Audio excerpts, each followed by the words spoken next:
Good morning, everybody. Thank you so much for joining this morning. I have to say I'm very excited because this is my first webinar I've done live. So again, thank you for tuning in. Like Courtney said, my name is Bryn Holte. I am a family therapist here at Sierra Tucson, and we're going to talk about family wellness during COVID-19, the current normal. So we have some goals that we are going to hit while we look through this presentation. One, I would like to identify scenarios of stress brought on by the pandemic. We're going to explore coping skills to navigate through COVID. We're going to discover tools to deal with the stress within the family system. I'm going to introduce something called the SPIES-V wellness model, and I'm going to offer additional support resources for all those who are struggling. And before I actually get started with the information, as I was driving to work today, I thought of life and driving down the road. And as life is, we know that we're going to sometimes, as we're driving, we being the vehicle, the car, we're going to hit potholes. We're going to have stress. We're going to have, things happen every day that isn't pleasant.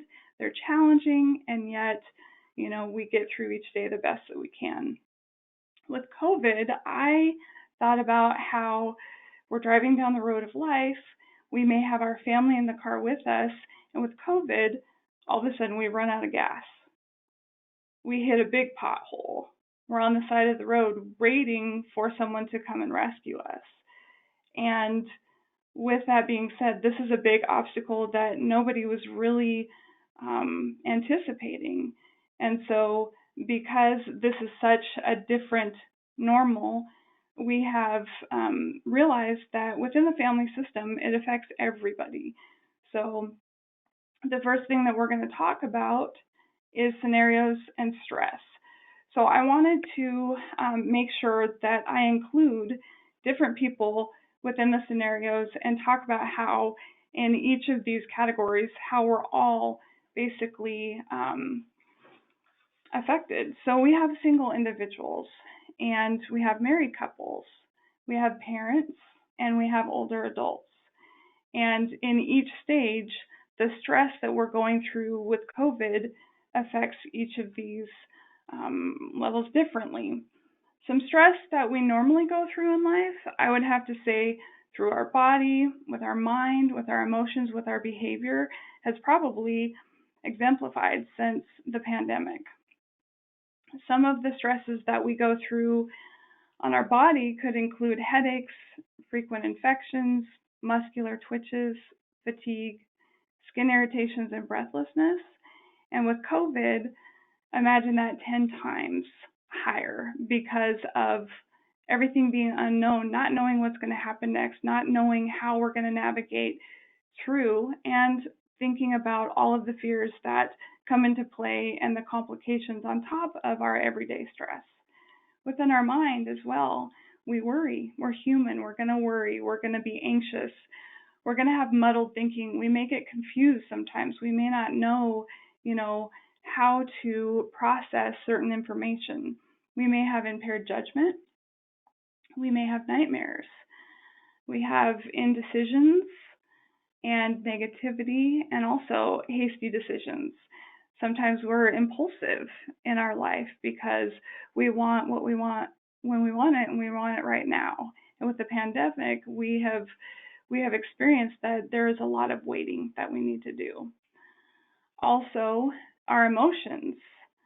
Normally we can have a loss of confidence. We can be more fussy depending on our mood and what's going on, our environment, being irritable, having depression or apathy, not really caring what's going on because maybe you're so overwhelmed that you just kind of shut down. Also alienation, feeling like you're like on the side watching as everybody else is going through life and you feel kind of left out. Also apprehension, being nervous about jumping into certain situations because you don't know what's on the other side. And then of course our behavior. When we get stressed out, we tend to be accident prone, and I have to admit I am very clumsy sometimes, and when I'm stressed, even more so. Having a loss of appetite.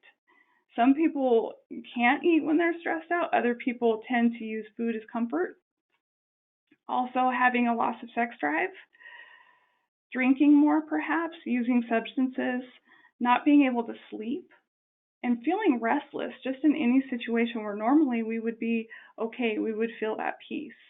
And then maybe even smoking more or smoking for the first time. So these are some of the stressors that we go through in our mind, body, emotions, and behavior. And think about it, with the pandemic, it's probably going to be on a much higher level. So we are going to go to the next stage. During the pandemic, it's very, very important to know that there are coping skills that we can use in order to get us through that stress.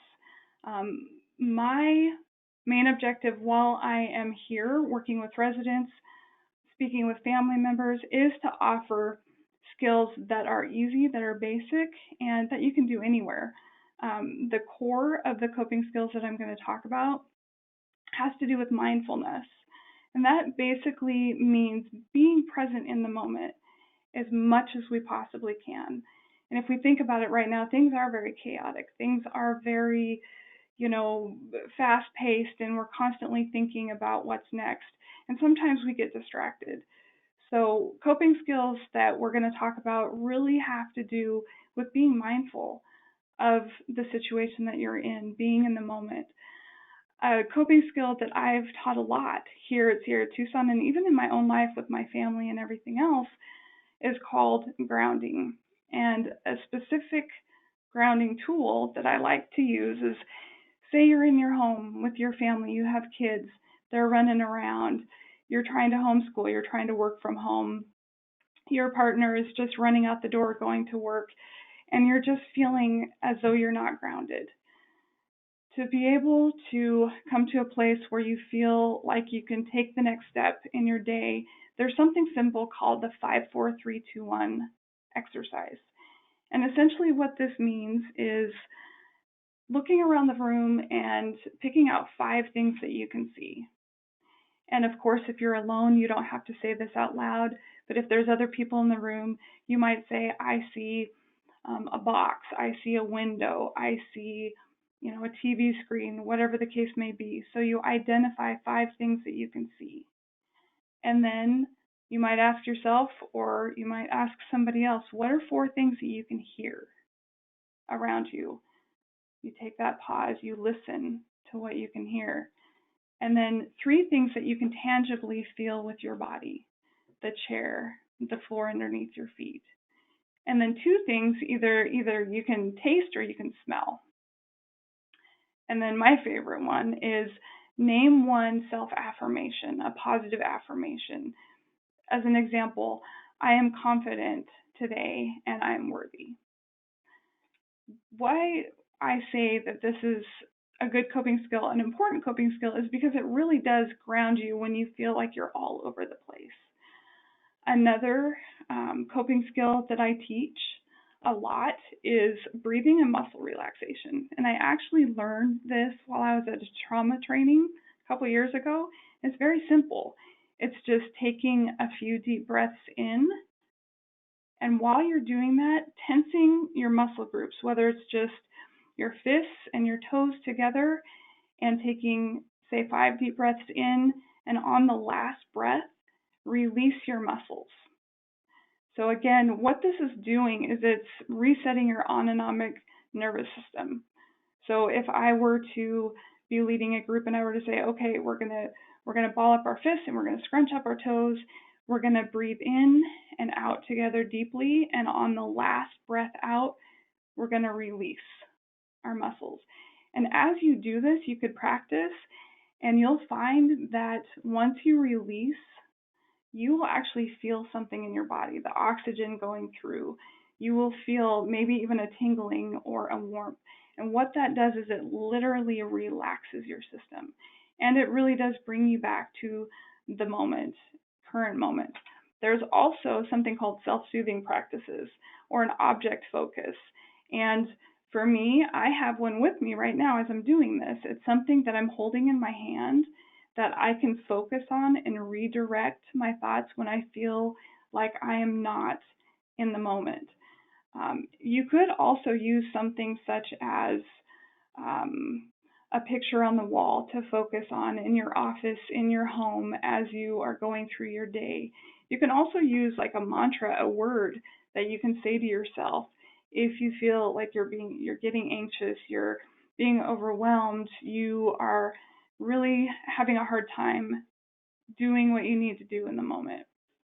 There's also something called positive self-imagery. And what I mean by this is sometimes when we are trying to do several different tasks, we're working with our kids, we may be on a Zoom with our parents who are in an assisted living place, and we're trying to talk with them, we're multitasking. Sometimes we need to step back in the moment as much as we can, and maybe even image or imagine in our mind what I like to call a happy place or a safe place. And I say this because for some people sitting by, the water could be a safe place. Some people sitting near a beach. Whatever it is for you, to be able to pause and really imagine in your mind a place that you can go to feel peace. And then another one of my favorites, and we can do this because I think in the pandemic, we tend to go towards that negative thinking. So doing like a list of gratitude. What is it that I'm thankful for today? What is it that I'm grateful for? What can I capitalize on and focus on to shift my thinking? So today I'm grateful that I get to do this webinar with you. I have gratitude for another day. I have gratitude for the beauty around our campus here at Sierra Tucson and for my coworkers. Okay, so we're also going to talk about tools, and these tools that I'm going to share have to do with tools that I have also taught residents and family members as well. One very important tool is having healthy communication. Again, whether you're a single person and you're in college and you're doing assignments and you need interaction from other people, obviously it's hard right now because a lot of it is virtual like this. To be honest, doing this is difficult for me a little bit because I love connecting with the audience. I love seeing faces. I love having that interaction. And so this is a little different for me. And if we think about it, COVID really has flipped upside down the way that we communicate. So a couple things to think about when you are communicating with people in your life is, instead of saying to them, if you're trying to express something, maybe they said something or did something, and you want to share with them how you feel. Instead of saying, you make me feel angry or sad or hurt, I feel angry or I feel sad, I feel hurt. And the reason why is because if we say this makes me feel or that makes me feel or you've made me feel this way, it's kind of using blaming language, and that other person may actually get defensive. Whereas if I say I feel this way when you say this, I'm owning my feelings and I'm empowered, and I'm not giving my power away to you. I get to do with my feelings what I choose to do. There's also asking foundational and simple questions of that other person, clarifying, such as, is now a good time to talk? Say your partner comes home from work, you're still trying to feed the kids and helping them with their virtual homework, and you're doing projects for work. Say you're a coach online, and you want to talk to your partner, but you don't want to jump into something super serious because you don't know if they're ready for it. So really pausing, breathing, and asking, is now a good time to talk? Because when we communicate, we want to be intentional about it. Also, another tool in healthy communication is waiting for a response from the other person and actively listening. And that could include mirroring and reflecting on what the other person is saying, such as, so I hear what you're saying is.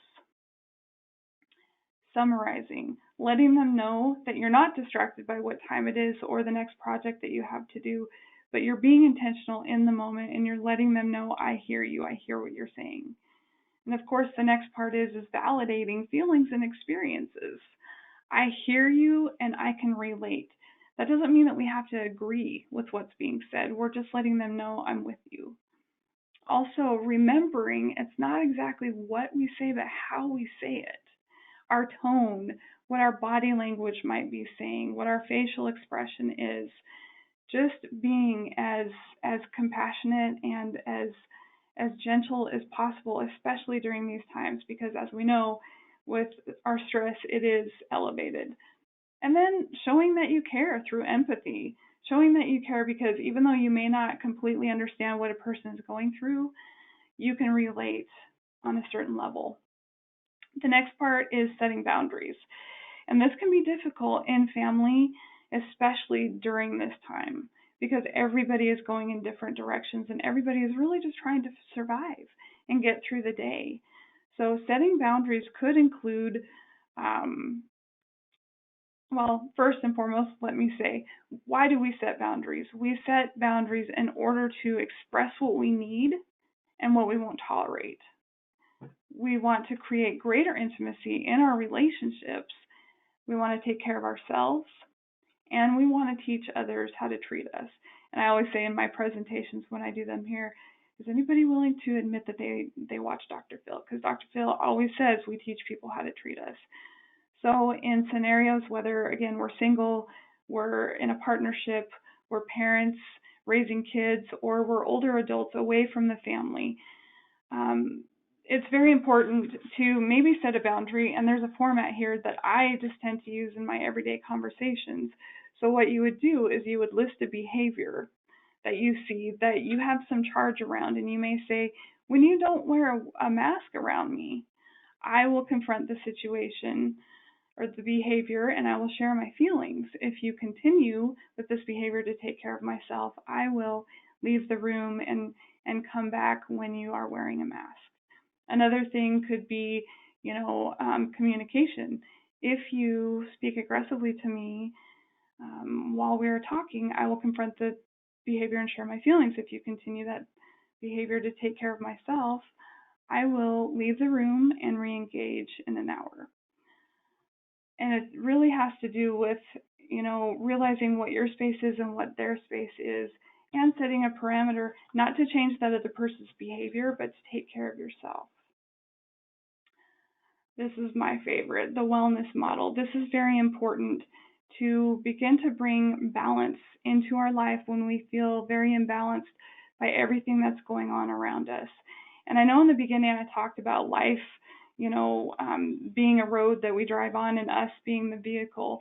When the pandemic hit, it was almost like we were completely out of alignment. We popped a tire, ran out of gas, and our car was completely imbalanced.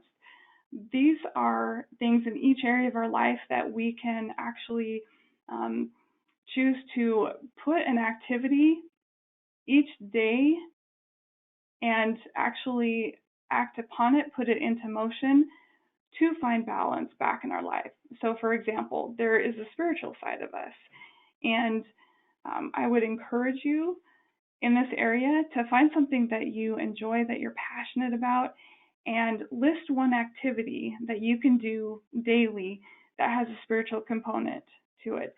At Sierra Tucson, we have amazing scenery. There's beautiful mountains, and people walk around and they look at the mountains, and it can be very spiritual for them. It could be peace and serenity, and whatever it is that you choose to see it. You could have meditation, you could be in nature, walking, things like that.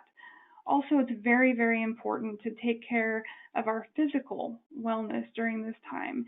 And that could be eating well, eating healthy foods, and drinking, hydrating, making sure that you are nourished so that when you are stressed out, you can boost your immune system. And there is also our intellectual side. Doing something every day to get our brain juices flowing, looking into history and picking a topic that is important to us and doing that research, something to stimulate our mind other than watching the news and listening to broadcasts that may not be the best for us. There's also the emotional part. And an example might be, for an activity, if you choose, is doing like a little bit of journaling each day, write about how you feel, write about, what it is that you're hoping for during the day. At the end of the day, writing down highlights, something that you really enjoyed during the day and that you hope to do the next day.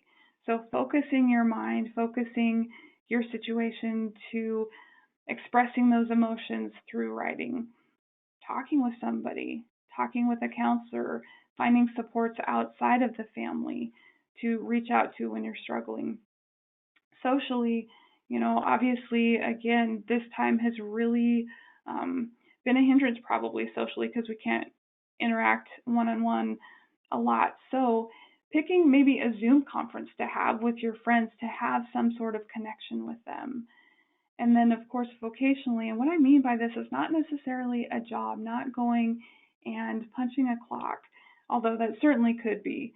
And if you're working from home, obviously that's vocationally, but it could be a hobby that you enjoy. Picking a hobby that maybe you've done before or you want to try, such as for me, when I lived in Seattle, I did ceramics. I would paint ceramics, and that really brought peace to me and brought me into the present moment, and it was really fun. So doing something that you enjoy. And I bring the wellness model up because this was taught to me way back when I was in undergrad, and I've carried it with me all throughout. And honestly, I each day find an activity in each area the best that I can, and I walk through that activity to keep me grounded, keep me in the present moment. I also want to share some general support resources. And a couple things that really caught my eye as I was doing research is having resources for individuals and families who are needing assistance with nutrition, with food, need those tangible things, those basic needs. There's a website right here that you can go to, whether it's for your family, whether it's for other people in your life. And then, as we know, and a lot of reports are saying, because of the social distancing and things like that, people are becoming more depressed, more anxious. There is more reports of suicidality and things like that. So making sure that you have a resource to go to find support groups in your area, to be able to call a crisis line, to be able to help yourself, but also help other people as they're struggling. And NAMI.org, they have amazing events. They have amazing information on individual and even family support groups. And then also they have a crisis text that you can do, and they will be there to help you 24/7. And then there's, of course, also if you know of somebody who's struggling with, suicidality, you yourself are having those thoughts, there's a prevention lifeline right here that you can call 24/7 for help. And another thing that I want to say too, there's something called Al-Anon, which is a support group for families that have struggled with maybe someone in their life that had substance abuse issues or whatnot. Nowadays, it's really for anything. People with mental illness, people who have disabilities. It's a support group for families to reach out and find help within their community. There's also Codependency Anonymous, because in times like this, we tend to either be super independent as people or very dependent, and the goal here for support is to be able to take care of ourselves, but also reach out and ask for help when we need. And sometimes the codependency comes in there. And if you want more information on that topic, please let me know. I would love to share with you. That's something that I teach a lot about as well. So these are the resources that I have. And I think it's now time for questions because we're getting really close to 9 o'clock. Does anybody have any questions for me?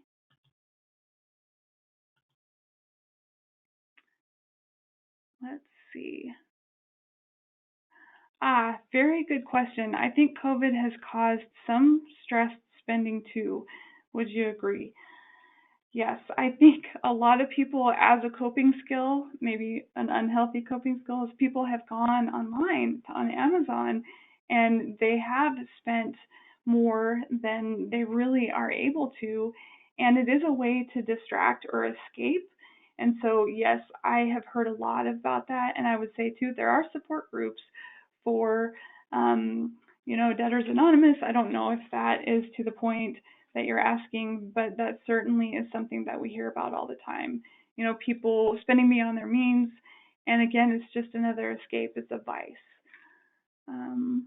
You would like more information on codependency? Awesome. I can certainly help you with that.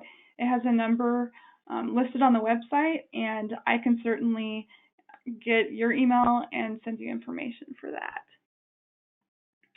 Let's see, what else? How would you work with a couple who are experiencing tension in their relationship? So with that, I would say setting boundaries would be the number one most important thing.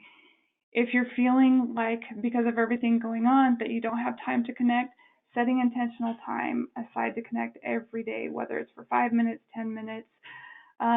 If you are connecting too much, setting those boundaries, saying,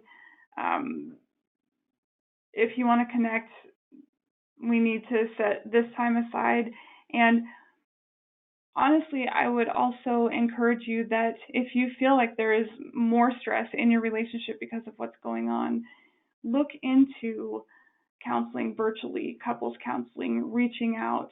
And I can certainly help you with certain modalities. There's something called imago therapy for couples, which is a profound, beautiful type of therapy. So I can give you more information about that as well if you'd like. Let's see. Okay.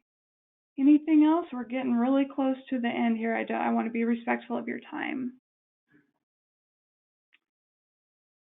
One question that I get a lot here with families and residents is, what do you consider effective communication? What are the elements? And as I talked about, being present in the moment, that's one. Also active listening and making sure that you aren't distracted, and being honest. Because to be honest, it's vulnerable, and to take risks really does create greater intimacy when you're communicating in your relationships.